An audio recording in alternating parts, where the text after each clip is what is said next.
नमस्कार दोस्तों, YouTube channel लखनमाली में आपका फिर से स्वागत है। 12वीं कक्षा के विद्यार्थियों के लिए 7वां पाठ लेकर के पुनः आपके बीच में उपस्थित हैं। सप्तमः पाठः नंदिनी कथा।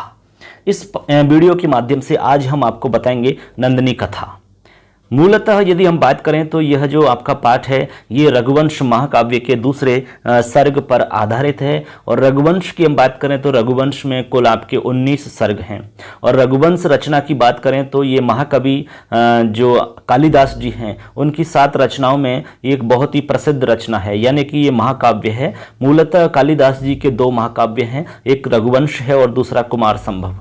ये बहुत ही प्रसिद्ध रचना है जिसकी हम आज बात कर रहे हैं। और उसमें भी नंदिनी कथा तो बहुत ज़्यादा प्रसिद्ध है दोस्तों, और बहुत ही महत्वपूर्ण है। सामाजिक दृष्टि से देखें, सामाजिक परिप्रेक्ष्य में देखें तो बहुत ही इम्पोर्टेंट है। चलिए आज हम श्रवण करेंगे नंदिनी कथा के विषय में, आज हम चर्चा करते हैं। चलिए दोस्तों, आप भी आनंद लेंगे, श्रवण करेंगे और पूरी जानकारी आपको यहाँ पर मिलेगी। पाठ के अंदर क्या है सब कुछ आपको पहले हम यहाँ पर संक्षिप्त में बहुत ही सरल तरीका से समझाएंगे।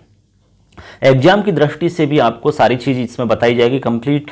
चलिए तो हम स्टार्ट करते हैं नंदिनी कथा, जो कि हम बात कर रहे हैं रघुवंश महाकाव्य के दूसरे सर्ग पर आधारित। और आप सुन रहे हैं, मैं आप सबका दोस्त लखनलाल माली। सुनते हैं आज की ये कथा। चलिए दोस्तों, जैसे कि आपको पता है कि रघुवंश की हम बात कर रहे हैं, तो हम कहानी स्टार्ट करते हैं राजा दिलीप या फिर नंदिनी कथा को स्टार्ट करते हैं। चलिए दोस्तों, रघुवंश का आरंभ राजा दिलीप से होता है, जिसका बड़ा ही सुंदर और विशद वर्णन महाकवि कालिदास जी ने अपने महाकाव्य रघुवंश में किया है। कालिदास जी ने राजा दिलीप, रघु, अज, दशरथ, राम, लव, कुश, अतिथि और बाद के 20 रघुवंशी राजाओं की कथाओं का समायोजन अपने इस काव्य में किया है। राजा दिलीप की कथा भी उन्हीं में से एक है। राजा दिलीप बड़े ही धर्मपरायण, गुणवान, बुद्धिमान और धनवान थे। यदि कोई कमी थी तो वह यह थी कि उनके कोई संतान नहीं थी। बच्चों, संतान का नहीं होना एक सबसे बड़ा दुख माना जाता है। अब उनको कितना बड़ा दुख था, किस दुख से वो गुजर रहे थे, क्योंकि उनके पास सब कुछ था, सब कुछ था। क्योंकि राजा थे तो कोई कमी नहीं थी, लेकिन एक जो कमी थी वो सारी सुविधाओं से, मतलब सारी सुविधाओं को नगण्य कर देने वाली कमी, यानी उनके कोई संतान नहीं थी। सभी उपाय करने के बाद भी जब कोई सफलता नहीं मिली तो राजा दिलीप अपनी पत्नी सुदक्षिणा को लेकर के महर्षि वशिष्ठ के आश्रम में संतान प्राप्ति का आशीर्वाद प्राप्त करने पहुंच जाते हैं। आपको याद रखना है कि यहाँ पर जो राजा दिलीप हैं उनकी पत्नी का नाम सुदक्षिणा है। वशिष्ठ जी के आश्रम में पहुंच जाते हैं आशीर्वाद प्राप्त करने के लिए।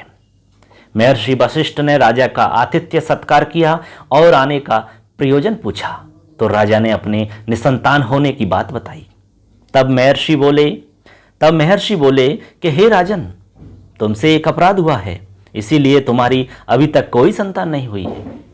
राजा आश्चर्यचकित रह गया और राजा ने पूछा, आश्चर्य से पूछने लगे, गुरुदेव, मुझसे ऐसा कौन सा अपराध हुआ है कि मैं अब तक निसंतान हूं? कृपया करके मुझे बताइए। अब यहां पर महर्षि वशिष्ठ जी राजा को उनके द्वारा जो अपराध हो गया है भूलवश, उसका यहां पर वर्णन कर रहे हैं, उसको बता रहे हैं। राजन, एक बार की बात है, जब तुम देवताओं की एक युद्ध में सहायता करके लौट रहे थे, तब रास्ते में एक विशाल वटवृक्ष के नीचे देवताओं को भोग और मोक्ष देने वाली कामधेनु विश्राम कर रही थी। उनकी सहचरी गौ माताएं निकट ही चर रही थीं। तुम्हारा अपराध यह है कि तुमने शीघ्रतावश अपना विमान रोक करके उन्हें प्रणाम नहीं किया। जबकि राजन, यदि रास्ते में कहीं भी गौवंश दिखे तो दाईं ओर होकर के राह देते हुए उन्हें प्रणाम करना चाहिए। यह बात तुम्हें गुरुजनों द्वारा पूर्व काल में बताई जा चुकी थी, लेकिन फिर भी तुमने गौवंश का अपमान और गुरु आज्ञा का उल्लंघन किया है। इसीलिए राजन, तुम्हारे घर में अभी तक कोई संतान नहीं हुई। महर्षि वशिष्ठ की बात सुनकर के राजा दिलीप बड़े दुखी हो गए। आंखों में अश्रु लेकर के विनम्रता पूर्वक हाथ जोड़ करके राजा दिलीप गुरु वशिष्ठ से प्रार्थना करने लगे, गुरुदेव, मैं मानता हूं कि मुझसे अपराध हुआ है, किंतु अब इसका कोई उपाय तो बताइए, इसका कोई उपाय तो होगा। तब महर्षि वशिष्ठ बोले, एक उपाय है राजन।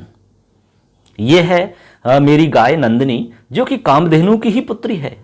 इसे ले जाओ और इसके संतुष्ट होने तक दोनों पति पत्नी इसकी सेवा करो और इसी के दुग्ध का सेवन करो। जब यह संतुष्ट होगी तो तुम्हें पुत्र रत्न की प्राप्ति होगी। ऐसा आशीर्वाद देकर के महर्षि वशिष्ठ ने राजा दिलीप को विदा कर दिया। अब राजा दिलीप प्रण से अपनी नंदिनी की सेवा में लग गए।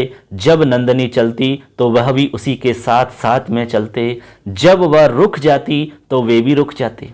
दिन भर उसे चरा करके संध्या को उसके दूध का सेवन करके उसी का निर्वाह करते थे। एक दिन संयोग से एक सिंह ने नंदिनी पर आक्रमण कर दिया और उसे दबोच लिया। अब देखिए, यहां पर एक कहानी के अंदर एक मोड़ आने वाला है। एक शेर आया और शेर ने आकर के जो नंदिनी गाय थी उसके ऊपर आक्रमण कर दिया। उस समय राजा दिलीप कोई अस्त्र शस्त्र चलाने में भी असमर्थ हो गया। कोई उपाय न देख करके राजा दिलीप सिंह से प्रार्थना करने लगे, हे वनराज, कृपया करके नंदिनी को छोड़ दीजिए। यह मेरे गुरु वशिष्ठ की सबसे प्रिय गाय है। मैं आपके भोजन की अन्य व्यवस्था कर दूंगा। तो शेर या सिंह बोला, नहीं राजन, ये गाय मेरा भोजन है, अतः मैं उसे नहीं छोड़ूंगा। इसके बदले तुम अपने गुरु को सहस्रों गायें दे सकते हो। बिल्कुल निर्बल होते हुए राजा दिलीप बोले, हे वनराज, आप इसके बदले मुझे खा लो, लेकिन मेरे गुरु की गाय नंदिनी को छोड़ दीजिए। आप ऐसा मत कीजिए। अच्छा, तब सिंह बोला, यदि तुम्हें प्राणों का मोह नहीं है तो इसके बदले स्वयं को प्रस्तुत करो, मैं इसे अभी छोड़ दूंगा। तब कोई उपाय न देख करके राजा दिलीप ने सिंह का प्रस्ताव स्वीकार कर लिया और स्वयं सिंह का आहार बनने के लिए तैयार हो गया। यानी कि उन्होंने कहा कि गाय को छोड़ दीजिए, चाहे आप मेरा शरीर खा लो, यानी मुझको खा लो, लेकिन इस गाय को छोड़ दीजिए। शेर तैयार हो जाता है। शेर ने सोचा, मुझे तो केवल आहार चाहिए, चाहे इसका हो चाहे इसका। अब राजा दिलीप अपने आप को समर्पित कर देता है। सिंह ने नंदिनी गाय को छोड़ दिया और राजा को खाने के लिए उसकी ओर झपटा, लेकिन उसी क्षण हवा में गायब हो गया। तब नंदिनी गाय बोली, उठो राजन, यह माया जाल है जो कि मैंने ही आपकी परीक्षा लेने के लिए रचा था। जाओ राजन, तुम दोनों दंपति ने मेरे दुग्ध पर निर्वाह किया है, अतः तुम्हें एक गुणवान और बलवान बुद्धिमान पुत्र की प्राप्ति होगी। इतना कहकर के नंदिनी गाय अंतर्ध्यान हो जाती है। उसके बाद नंदिनी के आशीर्वाद से महारानी सुदक्षिणा ने एक पुत्र को जन्म दिया।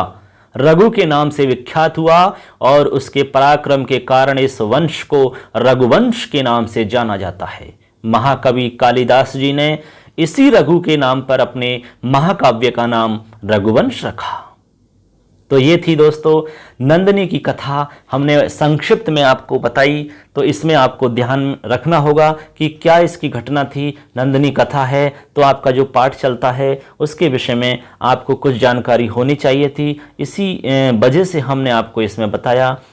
अब इसमें कुछ शिक्षा और संदेश जो आज हमें अपने समाज के अंदर इसको एक संदेश के रूप में मानना चाहिए, तो ये होगा कि जैसा कि इस कथा में बताया गया है, यदि कोई बांझ स्त्री भी केवल गौ दुग्ध पर निर्वाह करे तो उसका बांझपन दूर हो सकता है। यदि गाय के दुग्ध की तुलना यदि अमृत से की जाए तो इसमें कोई अतिशयोक्ति नहीं होगी दोस्तों, क्योंकि उसमें बल बुद्धि को बढ़ाने की अद्भुत क्षमता है। अब तो गौमूत्र और गौ घृत के कई प्रामाणिक प्रयोग खोजे जा चुके हैं, जो वैज्ञानिक रूप से कई बीमारियों के उपचार के रूप में सही सिद्ध किए जा चुके हैं। आप सब जानते हैं। गौ माता के बारे में और अधिक कुछ कहने के बजाय अब मैं केवल इतना ही कहूँगा कि जितनी सेवा हम गाय के लिए करते हैं उसकी सैकड़ों गुना सेवा वो हमारे लिए कर देती है। विश्वास नहीं हो तो जांच करके देख लीजिए। तो तो चलिए दोस्तों, आज सिर्फ इस वीडियो के माध्यम से हम आपको केवल ये कथा ही बताने वाले थे, जो कि हमने जान ली और अच्छे से आपको समझ में आ गई होगी। अब इस पाठ के अंदर जो इसमें आपके रघुवंश के आधार पर जो कालिदास जी ने लिखा है, उसका हम यहाँ पर आपको डिटेल से पूरा वर्णन आपको करेंगे। तो आज के लिए इसमें इतना ही। अगली वीडियो के अंदर फिर आपको हम बताएंगे नंदिनी कथा के विषय में, जो आपका पाठ चलता है सप्तमा पाठा, उसमें क्या कुछ खास है वो आपको बताया जाएगा। चलिए दोस्तों, मिलेंगे अगले वीडियो में, तब तक के लिए जय हिंद, जय तु भारतम, धन्यवाद।